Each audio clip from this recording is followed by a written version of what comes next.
या सेशनमध्ये आपण जावाची पूर्ण हिस्ट्री जाणून घेऊया. जावा ही जी प्रोग्रामिंग लँग्वेज आहे ही जेम्स गोस्लिन या डेव्हलपरने बनवली होती आणि या लँग्वेजला बनवलं गेलं होतं बघा सन मायक्रोसिस्टम या कंपनीने. सन मायक्रोसिस्टम ही कंपनी 1982मध्ये फॉर्म झाली आणि या कंपनीचे को फाउंडर होते बघा विनोद खोसला, ज्यांनी त्यांचं एज्युकेशन IIT दिल्लीमधनं केलं आणि थोड्याच काही दिवसानंतर या प्रोग्रामिंग लँग्वेजचं नाव ओक म्हणून देण्यात आलं. ओकच का बरं देण्यात आलं? कारण की USA एक ट्री आहे ओक नावाची आणि ती खूप फेमस आहे म्हणून त्याचं नाव ओक म्हणून देण्यात आलं.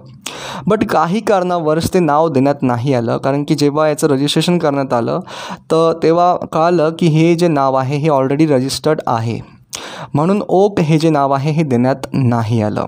पण डेव्हलपर्सला ओकच नाव द्यायचं होतं.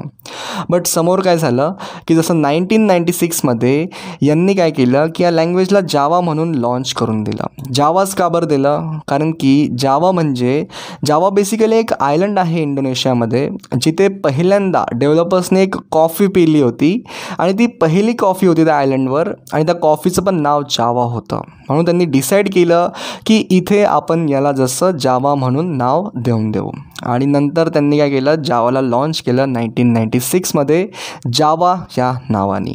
राईट. तर ही पूर्ण डिटेलमध्ये हिस्ट्री वगैरे आपण पाहिली आहे आणि नंतर लेटर ऑन काय झालं बघा की 27 जानेवारी 2010ला जावा ही जी प्रोग्रामिंग लँग्वेज आहे ही जसं सन मायक्रोसिस्टमने ओरॅकल नावाच्या कंपनीला सेल करून दिली. आणि आता आपल्या सर्वांना माहिती आहे की we know that Java language is owned by Oracle company since 2010. So संपवतोय मी या सेशनला. भेटूया बघा आपण आपल्या नेक्स्ट व्हिडिओमध्ये.